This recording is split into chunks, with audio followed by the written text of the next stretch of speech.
E aí, gente, bom dia, tarde, noite. Vamos então começar a nossa terceira videoaula sobre gravitação. Hoje a gente vai falar rapidinho aqui sobre energia potencial gravitacional. Vamos ver se a gente mantém os vídeos com essa média de 25, 30 minutos no máximo, tá? Então, hoje a gente vai falar energia potencial é energia armazenada, assim como você viu lá na Física 1. Então você deve ter estudado energia potencial elástica, que é a energia potencial armazenada por uma mola.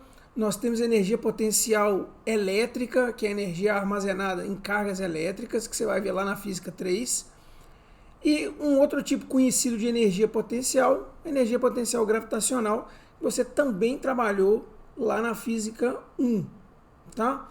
Mas a partir dos conceitos de gravitação, como que a gente pode explorar conceitos restritos aqui ao caso gravitacional, né? Então vamos lá, energia potencial gravitacional.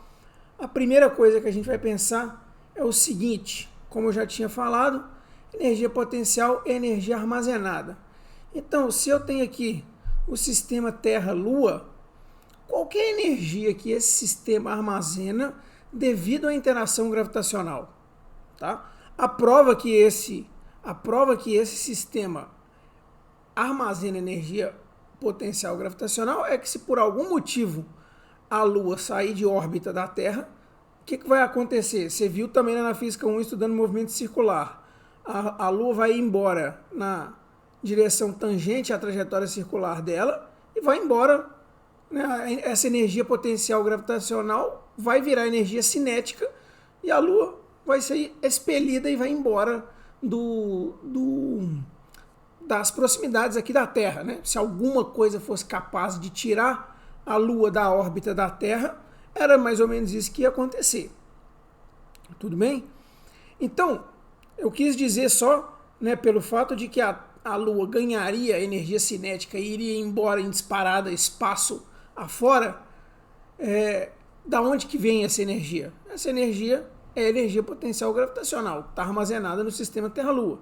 Então, nossa pergunta é, qual seria a energia armazenada pelo sistema devido à interação gravitacional? Vamos montar o seguinte sistema. Terra de massa mzão na posição R igual a 0, Lua de massa mzinho na posição R igual a Rzão. Tá? E aí, nós vamos fazer o seguinte, nós vamos começar calculando o trabalho que deveria ser realizado contra essa força aqui, força da Terra sobre a Lua, que é a força gravitacional com que a Terra puxa a Lua e mantém a Lua em órbita. Então, qual é o trabalho que eu tenho que realizar contra essa força para tirar a Lua das proximidades da Terra? Tudo bem? Então, se eu conseguisse levar a Lua longe da Terra, eu teria que puxar a Terra, teria que usar uma força externa contra essa aqui e puxar ela para cá. Eu teria que fazer uma força contra essa força externa e puxar a Lua nessa direção radial. Tá? Então aqui, ó, eu teria que ir puxando a Lua em incrementos dr nessa direção radial aqui para conseguir mover ela contra a força FTL aqui, força da Terra sobre a Lua, e assim tirar a Lua de perto da Terra, tirar a Lua do alcance gravitacional da Terra. Mas onde que a gente pode considerar o fim do alcance gravitacional? Num ponto suficientemente longe da Terra, em que a Lua não sinta mais a interação da Terra, e nós vamos chamar esse ponto de infinito. Portanto, o trabalho que deve ser realizado contra a força FTL, se eu quiser tirar a Lua de perto da Terra, Lua faltou um maiúsculo aqui, ó. Só que essas coisas são fáceis de arrumar, ó. Vai piscar aqui, ó, e vai ficar maiúsculo. Aí, tá vendo? Ficou maiúsculo. Então, continuando aqui, ó. Qual o trabalho que deveria ser realizado contra a força da Terra sobre a Lua para remover a Lua de perto da interação gravitacional da Terra? Então eu teria que puxar ela, ó, volta para cá. eu teria que puxar ela do ponto R e levar até o ponto, né, do ponto Rzinho igual a Rzão, e levar ela até o ponto R igual a infinito. Portanto, você tem aqui, ó, você tem aqui trabalho de Rzão até infinito, e aqui F escalar dr, que é a definição do trabalho, né? Mesma lá da física 1. Tudo bem? Para realizar essa integral, o FTL ele é justamente a força que você aprendeu na primeira aula. O dr é um incremento de deslocamento nesta direção R. Então ele vai ser só um dr na direção R. O ângulo entre os dois aqui vai ser 180 para você poder fazer o produto escalar. Só que na verdade essa continha você vai usar as notas de aula para realizar e vai chegar aqui, ó. Então o trabalho vai ser menos GMM sobre R. Olha só, essa integral aqui faz desaparecer o 2 aqui e ganhar um negativo em relação à equação que você tinha aqui para a força. O que é trabalho negativo? Trabalho realizado contra a força, contra o potencial. Então você acabou de ver isso, as duas forças, os dois vetores ali do slide anterior, eles estão um contra o outro, né? Você tem que puxar a Lua na direção contrária à da força gravitacional. Então, nada mais justo aparecer esse sinal negativo aqui, né?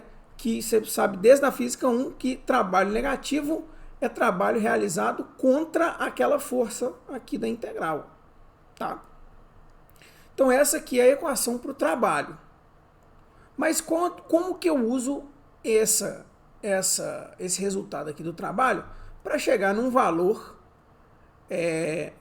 para a energia potencial gravitacional? Você também vai voltar lá na física 1 para a relação entre trabalho e energia potencial, que é essa aqui. Trabalho é menos a variação da energia potencial. Qualquer tipo de energia potencial, né? Não só da gravitacional. Então aqui, o que é variação de alguma grandeza física? É essa grandeza final menos a inicial. Só que a gente entendeu lá da nossa proposta, que era jogar a Terra para longe da Lua, que o ponto final é onde a Terra não está mais interagindo com a Lua, portanto não tem energia potencial gravitacional mais armazenada, não tem energia armazenada mais, então não tem energia potencial gravitacional lá no infinito. Portanto, esse carinha aqui tem que ser negativo, tem que ser zero, e esse menos aqui, né, esse menos aqui vai, né, menos com menos aqui vai dar mais. Então o trabalho ele se relaciona com a energia armazenada inicialmente, que é justamente o que a gente queria. Então por isso que calculando o trabalho, você tira a energia, que para esse caso gravitacional vai ser igualzinha. Portanto, você tem aqui energia potencial gravitacional, é exatamente aquela equação que você encontrou para o trabalho, menos GMM sobre R. O que significa esse sinal negativo aqui? Quando você fala de energia potencial e acha um sinal negativo, quer dizer que o seu sistema é atrativo. Aquilo que forma o seu sistema, aqueles corpos que estão formando o seu sistema, estão com tendências a se atraírem, que é exatamente o caso de Terra e Lua, que estão aí, né? Há 4 bilhões de anos, ou até mais, se atraindo uma em relação à outra. Então, você encontrou a equação para a energia potencial gravitacional. Beleza? Então, o que a gente precisa, o que a gente pode concluir a partir dessa equação que a gente encontrou? Lá da física 1 também, o que é uma força conservativa, né? Matematicamente falando, é uma força que você pode escrever pela derivada de uma função energia potencial. Então vamos ver se isso está certo para a energia potencial gravitacional. Então aqui, ó, lá da física 1, F é menos a derivada do potencial. Na verdade, quem for fazer mecânica clássica, lá na engenharia física, por exemplo, vai ver isso em 3 dimensões, né? Ou até mesmo quando vocês fizerem cálculo de várias variáveis e forem fazer exemplos, podem ser que vocês trombem com essa equação aqui, porque na verdade em 3 dimensões você tem aqui um gradiente, né? Então a força é igual a menos o gradiente do potencial. Em uma dimensão só, nós estamos só na direção R, na direção radial lá do sistema. Então em uma direção, F é menos a derivada do potencial em relação a esse eixo R. Então vamos jogar aqui o nosso, né, como U aqui entra o resultado que a gente acabou de achar, e quando a gente deriva isso, você acha exatamente, a menos desse sinal negativo enxerido aqui, você acha exatamente a equação que você conhecia para a força, tá? Esse sinal negativo aqui ele vai indicar que a força ela é contrária à direção radial, o que de fato é verdade, né? A direção radial aponta para fora do sistema Terra-Lua e a força da Lua sobre a Terra aponta para dentro do sistema, né? Então, então você tem ali a força da Terra sobre a Lua atuando na direção contrária à direção que foi definida como positiva em relação à direção radial neste slide aqui, ó. Então, olha só, esta aqui é a direção positiva, o sentido positivo da direção radial, ela vai da esquerda para a direita, só que sua força está indo da direita para a esquerda, por isso que você pagou com esse sinal negativo aqui, a hora que você estava fazendo essas continhas. Tá bom? Então, se uma força é conservativa, quando ela pode ser escrita como o gradiente de um potencial, ou a derivada de um potencial, no caso unidimensional, né, então, e a gente acabou de ver isso acontecer, a nossa conclusão é que a força gravitacional é conservativa. O que isso vai implicar? Em primeiro lugar, que você consegue, né, vamos supor, se eu pego uma bolinha de tênis, tiro ela do chão e levo a uma altura de 3 metros, eu vou realizar um trabalho contra a força gravitacional, que vai depender ali da massa da bolinha de tênis, mas vamos supor que é um trabalho realizado contra a força gravitacional de menos 10 joules. Então eu peguei uma bolinha de tênis e levei a 3 metros de altura. Se eu simplesmente soltar, qual que vai ser o trabalho realizado pelo campo gravitacional nesse segundo turno aí? Vai ser exatamente 10 joules. Então, menos 10 joules na subida, 10 joules na descida, a hora que a bolinha voltou no lugar dela, qual que era o trabalho total? 0.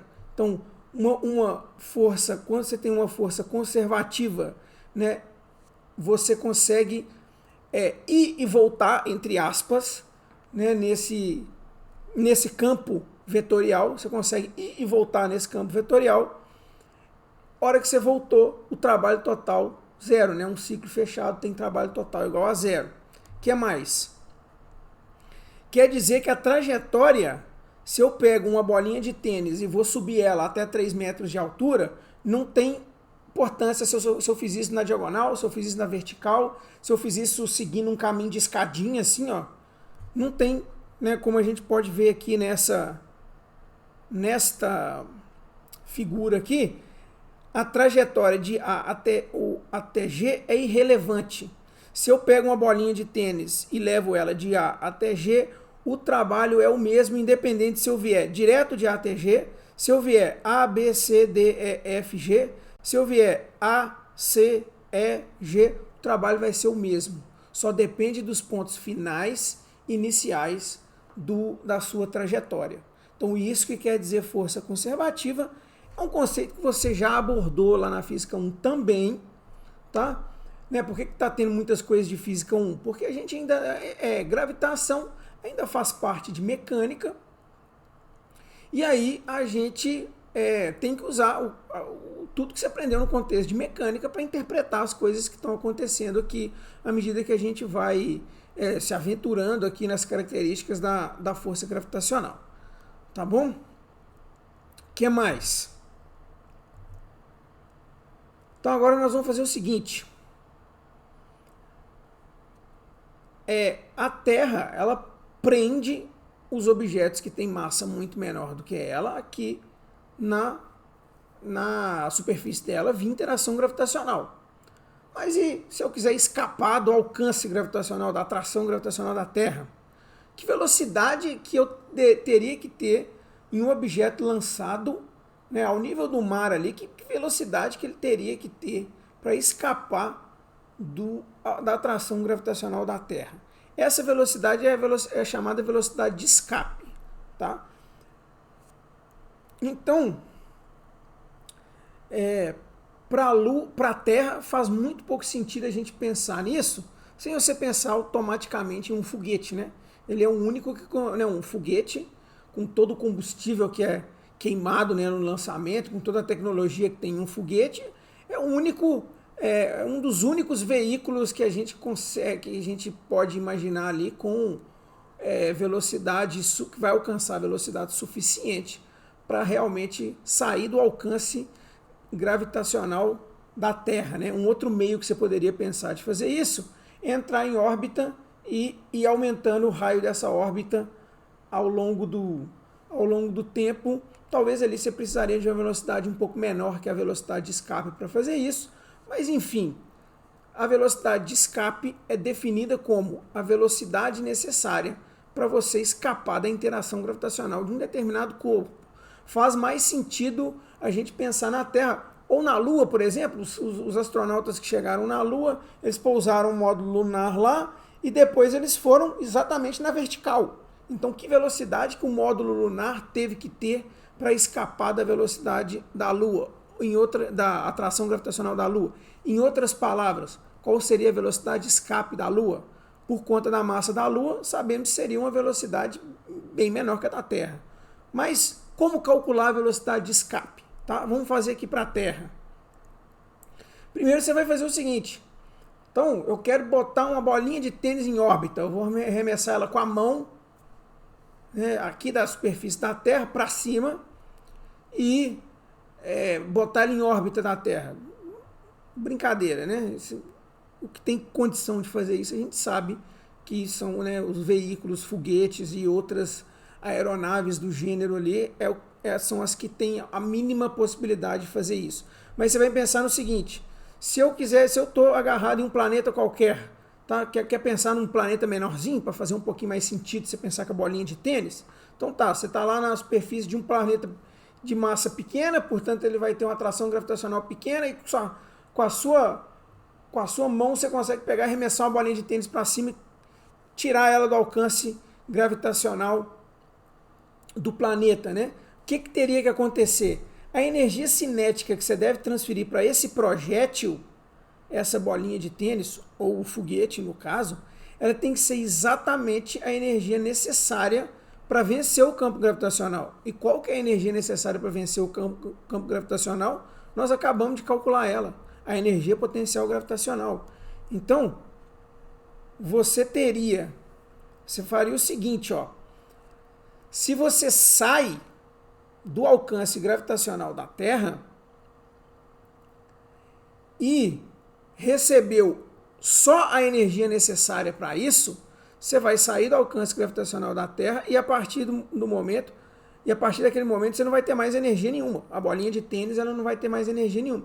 Toda a energia cinética que eu transferi para ela foi sendo convertida em potencial e aí na hora que ela saiu do alcance gravitacional do planeta, você já não tinha mais energia para transferir. Então o que eu estou querendo dizer? A energia mecânica inicial da bolinha de tênis é cinética mais potencial e a final é zero. Porque a hora que ela sai da interação gravitacional, ela também não ganha velocidade. Então, por que isso? Porque você está transferindo. Vamos supor, 10 elevado a 30 joules a velocidade, a energia, né, que esse planeta aí pequeno que a gente imaginou está prendendo a bolinha de tênis. Então 10 elevado a 30 joules. O que eu vou fazer? Eu vou transferir aqui embaixo só os 10 elevado a 30 joules. Então, a hora que a bolinha de tênis vencer a atração gravitacional, ela não vai ter mais energia. Então significa que a energia final dela vai ser zero. A inicial é a energia potencial, a energia cinética que eu transferi aqui para arremessar a bolinha de tênis para cima, mais a potencial gravitacional que está prendendo a bolinha de tênis no planeta. Lembra que nós estamos na superfície de um planeta pequeno. Então, você tem essa equação aqui, você vai ter K igual a menos energia potencial gravitacional, mas você lembra que essa equação aqui já tinha um sinal negativo. Então você vai ter meio de mv2 igual a gmm sobre r ao quadrado.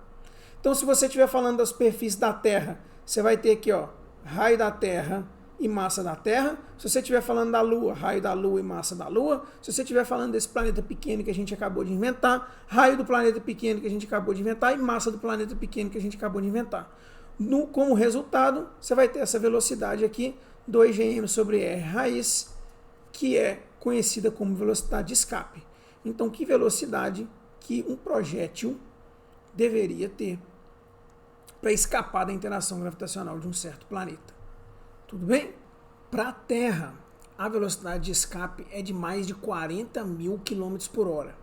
Para a Lua é cerca de 5 vezes menor, por exemplo, né? Para Marte é cerca da metade. Depende realmente da massa e do raio dos planetas. Só que, ó, vamos pegar o caso da Terra, né? Então aqui, ó, velocidade de escape, você tem aqui mais um resultado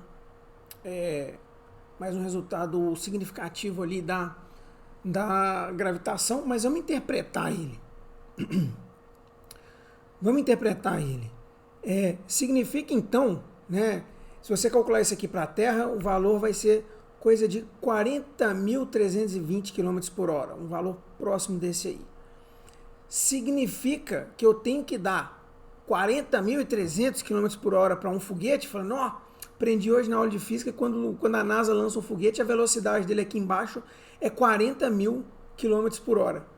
Não, porque olha só, não é isso não, olha só, depende da distância em relação ao centro da Terra, beleza? À medida que o foguete vai subindo, essa velocidade de escape vai diminuindo, porque a R vai aumentando, tá? Seria 40.000 km por hora se eu desse a propulsão para o foguete aqui na superfície da Terra e desligasse ela na hora. Aí sim, aí eu teria que dar energia para ele ter 40.000, para ele ter uma velocidade de 40.000 km por hora, que é absurda.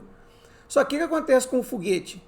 Ele vai aumentando de velocidade, e só quando ele chega lá em cima, onde ele já diminuiu bastante a velocidade de escape, é que ele dá a propulsão final para sair fora, né, do alcance, não do alcance gravitacional da Terra que ele entra em órbita, mas enfim, para poder entrar em órbita, né? E aí se ele quisesse sair até fora da órbita da Terra, como nos casos ali, nas missões em que o pessoal foi para a Lua, em que a NASA foi para a Lua, né?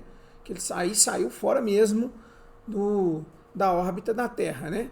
Mas então, falar que a velocidade de escape do planeta é 40.000 km por hora não significa que você tem que dar, não significa que a velocidade do foguete é sempre 40.000 km por hora. Não, ela não vai ser 40.000 km por hora nunca, porque ela vai começar mais baixa aqui na superfície da Terra.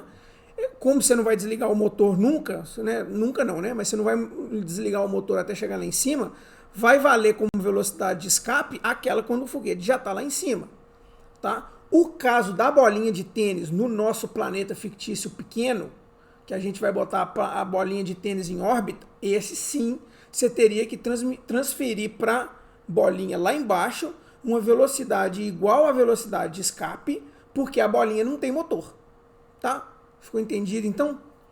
Então, esses são os conceitos envolvendo velocidade de escape. A gente já está terminando, né, aqui essa videoaula por hoje foi só.